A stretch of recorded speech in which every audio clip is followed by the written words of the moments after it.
Bon, vous avez pu remarquer que je me suis arrêté au degré 1, j'ai changé mon fusil d'épaule et je vais faire une vidéo à part pour le degré 2. Alors, le degré 2, c'est quelque chose que vous connaissez bien. C'est les fonctions de la forme f de x égale ax au carré plus bx plus c. Hein. Euh, Vous savez aussi que ça c'est côté formule et que côté graphique, la courbe représentative d'une fonction du second degré, c'est une parabole. Alors une parabole, je vais faire un dessin un peu approximatif, sans repère, sans rien. Euh, Ça peut être orienté vers le haut. Vers le haut, ça veut dire avec les bras en l'air. Mon dessin est de mauvaise qualité, hein, mais c'est pas grave. Ou alors vers le bas, ça veut dire avec les bras vers le bas. Bien. Dans quel cas on obtient ça? On obtient ça si le coefficient petit a est positif. Dans quel cas on obtient ça? C'est si le coefficient petit a est négatif. Alors, quelque part, on a presque déjà répondu à la question. Si vous êtes dans ce cas-là, le tableau de variation, euh, ça va être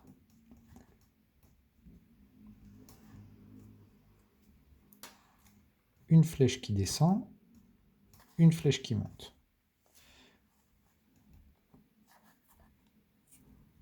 Hop, hop. Et si vous êtes dans ce cas-là, le tableau de variation, ça va être une flèche qui monte, une flèche qui descend.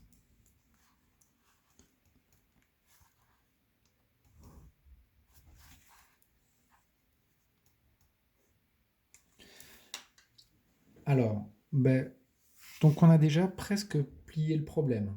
Euh, Tout dépendra du signe de A, et si le A est positif, vous obtiendrez un tableau de variation comme ça, et si le A est négatif, vous obtiendrez un tableau de variation comme ça. Maintenant, si on creuse un peu, il reste quelques questions quand même à éclaircir, et la première, c'est qu'est-ce qu'on met là? Hein. Ou là? Mais il y a aussi d'autres petits détails qu'on va voir. Et puis, il y a un gros piège dans lequel il ne faut pas tomber. C'est de se dire, tiens, j'ai une fonction du second degré, je vais faire delta. Vous savez bien, delta, c'est b carré moins 4ac, et vous avez tendance à vous précipiter dessus quand on vous parle de fonction du second degré. Je calcule delta, et puis je vais voir s'il est positif, négatif ou nul. Mais ça sert pour trouver les racines, ou alors pour résoudre des équations, c'est à peu près la même question, ou alors pour étudier le signe d'une fonction du second degré. Mais tout ça, dans notre question, c'est hors sujet. Lisez bien, on dit variation des fonctions polynomiales de degré 2. On ne parle pas ici ni du signe, ni d'équation, ni de racine. Donc tout ça, c'est hors sujet. Il n'y a pas de calcul de delta à faire dans notre problème.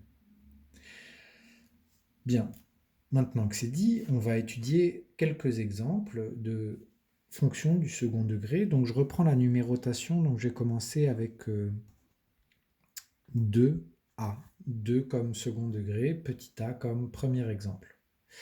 On va prendre des cas où il n'y a pas trop de problèmes de domaine de définition au départ, c'est-à-dire qu'on va dire qu'elles sont définies sur R. Premier exemple, je vais prendre x au carré moins 4x plus 5. Voilà. J'en prends une au pif, ça aurait pu être une autre. Et on va étudier donc les variations de cette fonction. Alors comment on s'y prend? Première chose, on peut se dire, tiens, ici le coefficient petit a, je peux le repérer facilement. Je peux dire que ça c'est du ax au carré plus bx plus c. qui est A?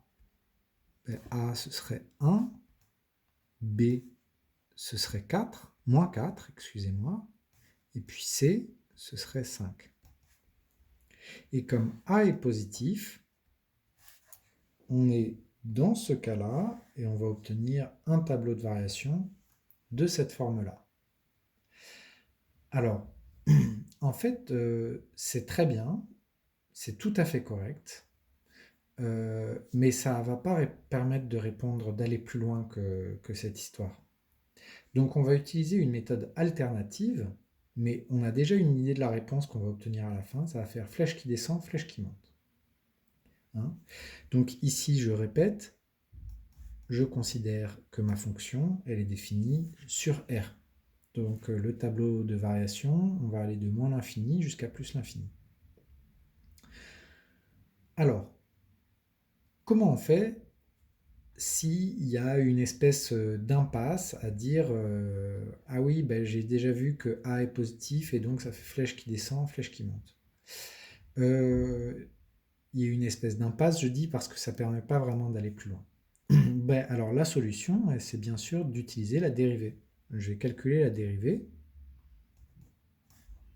f' de x égale, et on va faire la dérivée de x au carré, 2x, la dérivée de moins 4x, moins 4, la dérivée de 5, 0, plus 0, je ne le marque pas. Bien. Alors, quelle est la différence avec ce qui s'est passé dans le degré 1 ou dans le degré 0? Ben, c'est que cette fois-ci, le signe de f' de x, il dépend de la valeur de x. Regardez, dans le degré 1, on pouvait dire directement f' de x est positif et donc on a une fonction croissante, ou alors f' de x est négatif et donc on a une fonction décroissante. Ben ici, f' de x, il est ni positif ni négatif, ça dépend de la valeur de x. Il peut être tantôt positif, je vais prendre un exemple, f' de 10, ça fait 2 fois 10 moins 4, je vous laisse vérifier que ça fait 16. Donc f' de 10 est positif, alors que f' de 0, ça fait moins 4, et moins 4 c'est négatif. Donc voilà, on voit que le signe de f' de x, il va dépendre de la valeur de x. Cette fois, il faut faire une étude de signe. Ça complique forcément la donne. Alors, je tourne la page, je vais réécrire la fonction et sa dérivée. Et ça permettra justement de se concentrer sur l'essentiel. On avait f de x égale x au carré moins 4x plus 5. Et on a dit c'est pas la peine de passer par ax au carré plus bx plus c. Ce qui nous intéresse ici, c'est juste d'étudier le signe de la dérivée. 2x moins 4. Et tout ça, c'était sur l'intervalle grand R. Alors, 2x moins 4, est-ce que c'est possible d'étudier son signe? Ben, ce que je recommande pour faire ça, c'est de se poser la question, quand est-ce que f' de x est positif? Considérez que cette ligne-là est une question.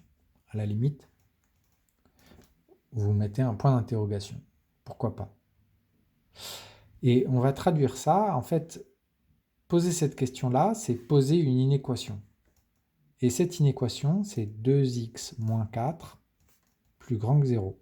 Et elle est facile comme tout à résoudre.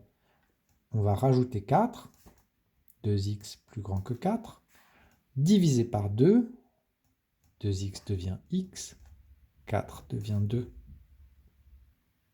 Ok? Et x plus grand que 2, on peut aussi l'écrire d'ailleurs, x est entre 2 et plus l'infini. Voilà. Alors, pourquoi on a fait ça? Parce que répondre à la question quand est-ce que f' de x est plus grand que 0, c'est répondre aussi à la question quand est-ce que la dérivée est positive. Et là, il y a la réponse, entre 2 et plus l'infini. Et ça veut dire quoi? Ça veut dire que si je fais le tableau de signes de f' de x, je vais obtenir moins l'infini, plus l'infini, f' de x,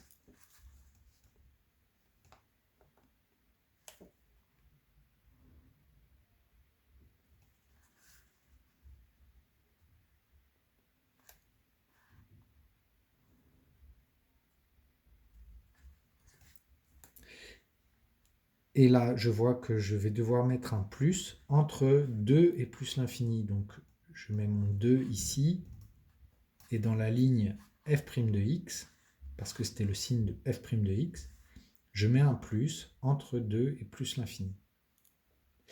Et comme le plus est là, c'est que le moins est de l'autre côté, et j'ai un 0 ici.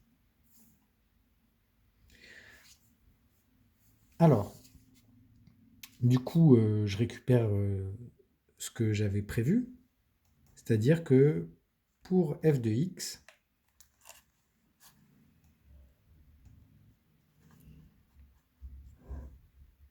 j'ai une flèche qui descend et puis une flèche qui monte. Ok? Je termine mon tableau.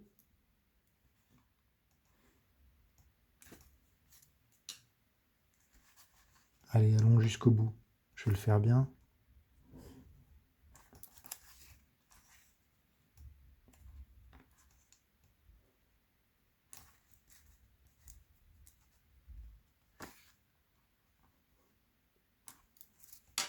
J'ai fait mon tableau de variation. Il faut encore dire ce que c'est que l'image de 2. Et évidemment, pour calculer l'image de 2, si je prends la formule de f' de x, je vais trouver 0. C'est déjà garanti. Regardez, 2 fois 2 moins 4, ça fait bien 0. Mais ici, donc, c'est cette valeur-là qui m'intéresse. Ici, on est dans la ligne f de x, donc je vais utiliser cette formule-là, la formule de f de x, et là j'obtiens 2 au carré moins 4 fois 2 plus 5, et si je ne me trompe pas, ça fait 4 moins 8 moins 4 plus 5, 1. Voilà, j'ai obtenu le tableau de variation. Deuxième méthode pour étudier les variations de f. Je garde le f' de x égale à 2x moins 4, mais je vais l'utiliser différemment.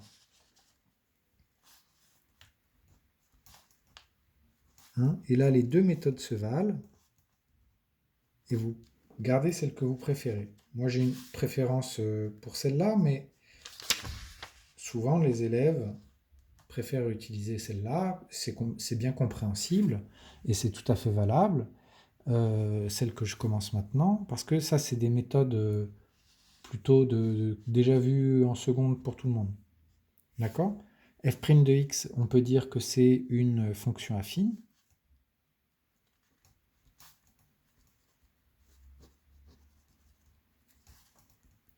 Son coefficient directeur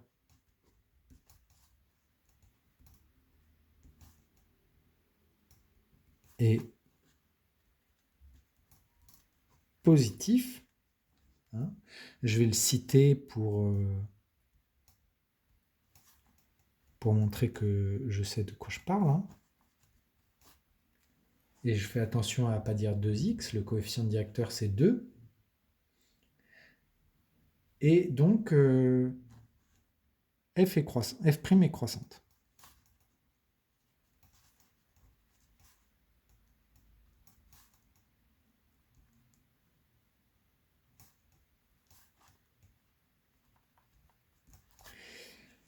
Ce sont justement des arguments qu'on a vus dans le petit 1.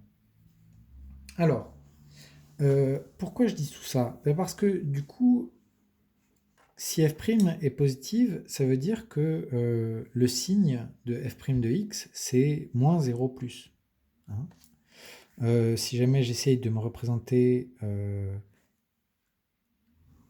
la représentation graphique de cette fonction, eh bien c'est garanti, ça fait une droite qui monte, entre guillemets, et donc le signe, ça va faire moins 0 plus.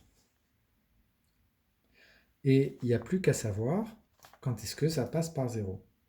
Et pour savoir quand ça passe par 0, on va résoudre 2x moins 4 égale à 0. Et on va retrouver, je vous laisse vérifier, quand on résout cette équation, on trouve x égale à 2. Hop. Et donc, une fois qu'on a dit tout ça, on peut refaire le tableau qui est ici. Voilà. Moins 0 plus, changement de signe en 2, etc. Donc, quelle est la nuance entre les deux méthodes? C'est ici, je ne m'occupe pas d'invoquer le fait qu'on a une fonction affine, que par un résultat de cours, puisque le coefficient directeur est positif, on a une fonction croissante, tout ça. On répond directement à la question, où est-ce que je mets le plus dans le tableau de signes? Où est-ce que je mets le plus dans le tableau de signes? Entre 2 et plus l'infini.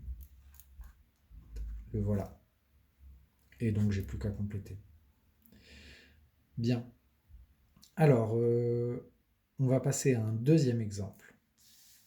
Un deuxième exemple, on ne va pas faire spécialement plus compliqué. 2b, on va rester sur R, et on va faire f de x égale moins 3x au carré plus, on va dire 30x. Et tiens, je vais m'arrêter là. Voilà, fonction définie sur R.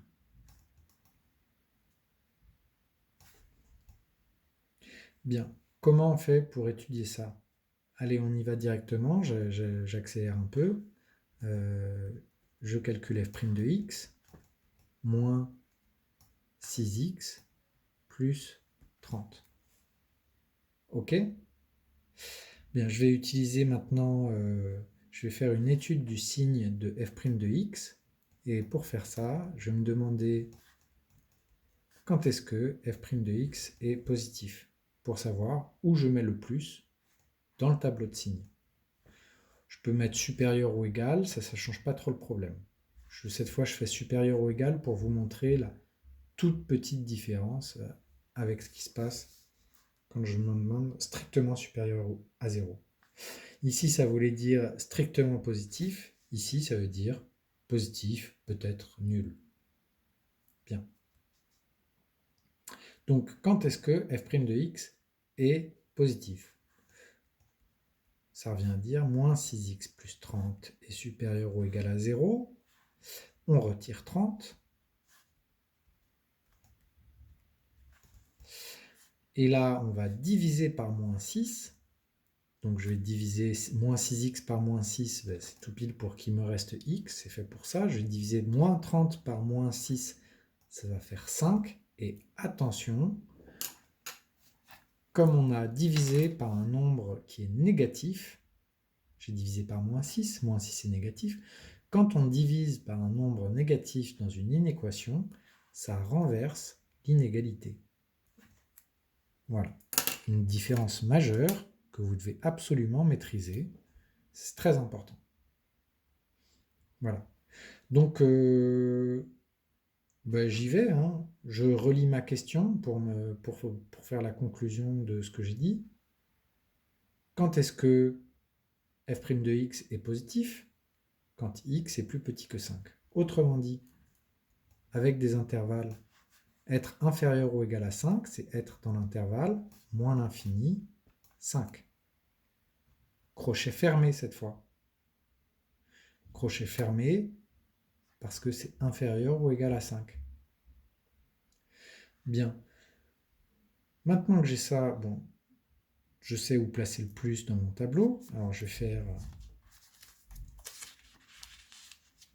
un tableau, je vais essayer de le faire rentrer, c'est peut-être pas très raisonnable, on va voir. X, f' de x,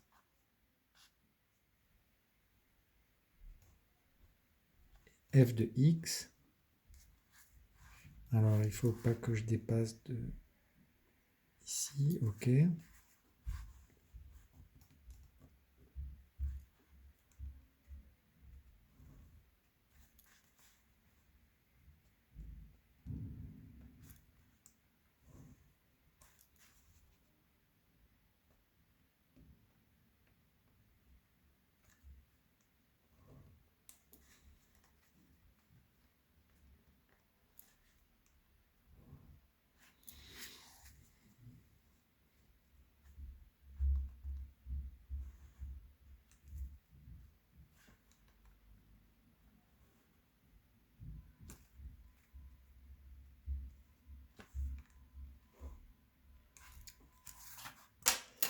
J'ai fait mon tableau, on est sur R, donc ça veut dire qu'on va de moins l'infini jusqu'à plus l'infini.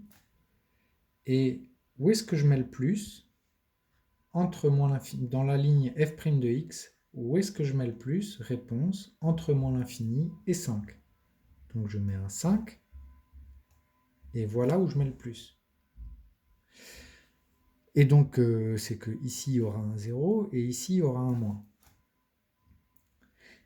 Alors, qu'est-ce que ça a changé donc de mettre supérieur ou égal à la place de strictement supérieur? Pas grand-chose, mais on pourrait dire qu'on a à la fois résolu l'inéquation plus grand que 0 et l'équation égale à 0. On peut le lire comme ça aussi. Hein. Quand est-ce que f' de x est égal à 0? Quand moins 6x plus 30 est égal à 0, c'est-à-dire quand moins 6x est égal à moins 30, c'est-à-dire quand x est égal à 5. Et ça prouve que le 0, il est bien en dessous du 5. Et bref, quand on sait où est le plus, où est le 0, ben, il n'y a vraiment plus de doute, c'est qu'il faut compléter avec un moins. Bien, alors j'ai plus qu'à faire mes flèches.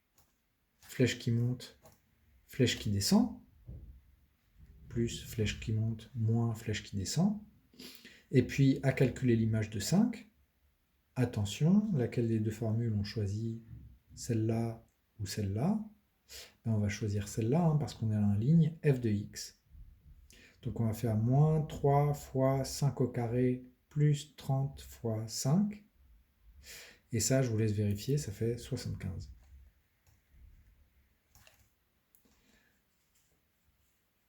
Et voilà.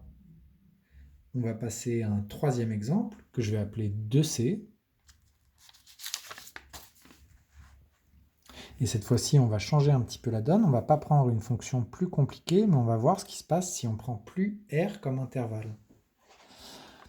Alors, on va prendre f de x égale un exemple simple, donc x au carré plus 2x plus 1.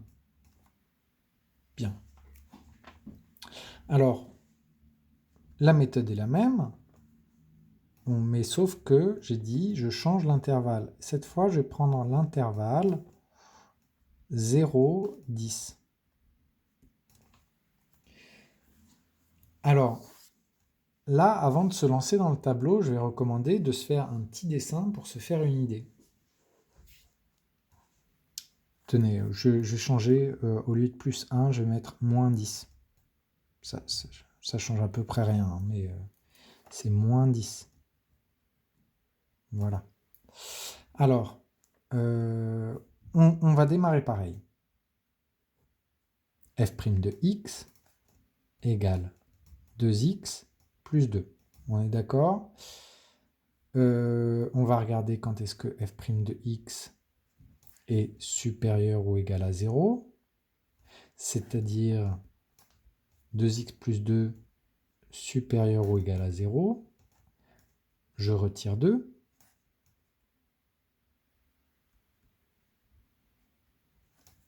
Je divise par 2. comme j'ai divisé par un nombre, mais que ce nombre est positif, ça ne change pas le sens de l'inégalité. Bien, là, je m'aperçois que x supérieur ou égal à moins 1, donc quand est-ce que je mets le plus? Je vais le mettre entre moins 1 et plus l'infini.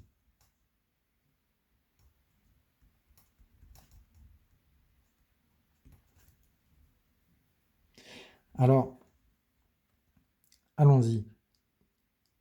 Si jamais je dois faire le tableau de signes maintenant, je vais peut-être commencer par le faire sur R.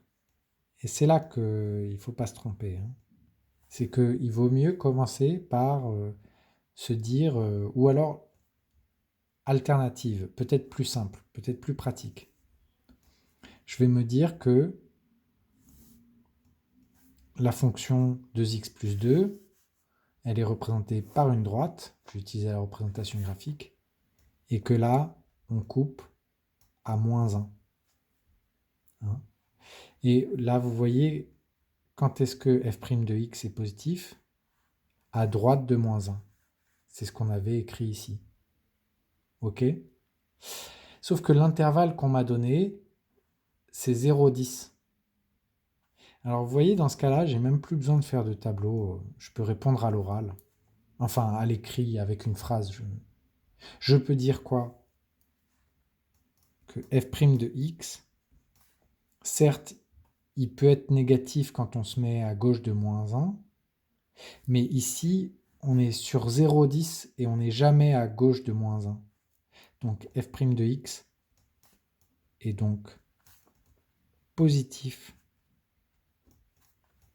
sur 0,10. Eh bien oui, parce que 0,10, tout l'intervalle, il est inclus dans celui-là.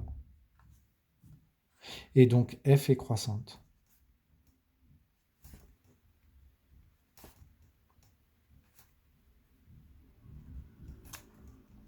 Sur 0,10.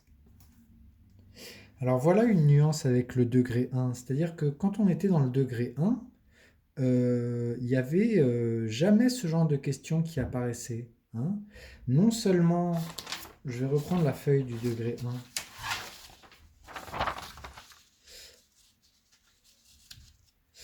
1. Non seulement on trouvait un signe très simple, mais en plus, quand on tombe sur une dérivée qui vaut 7, on n'a pas à se demander si le signe dépend de x. Et il n'y a pas de question non plus de est-ce qu'il faut tenir compte de l'intervalle ou pas. Si jamais je vous avais dit 0,10 à la place de 4,10 ou R à la place de 4,10 dans cet exemple-là, ben la dérivée, ça aurait quand même fait 7. 7, c'est quand même positif. Et f, elle est quand même strictement croissante, quel que soit l'intervalle. Hein. Donc pour les fonctions de degré 1, les variations c'était très simple, mais là ça complique à plusieurs titres la donne, non seulement parce que le signe il varie, il peut faire moins 0 plus ou plus 0 moins, mais en plus, si jamais vous changez l'intervalle, ça change la réponse. Parce que pour la même fonction, si jamais je vous avais dit sur R, et ben on l'a dit au début de la vidéo, c'est gagné d'avance, on aurait eu deux flèches, une flèche qui monte, une flèche qui descend. Mais ici, on a un intervalle qui se situe seulement dans la zone flèche qui monte. Voilà. Bon, avec ces trois exemples, on a fait le tour pour les études des variations d'une fonction de degré 2. Donc j'arrête là et puis on reprendra avec les fonctions du degré 3.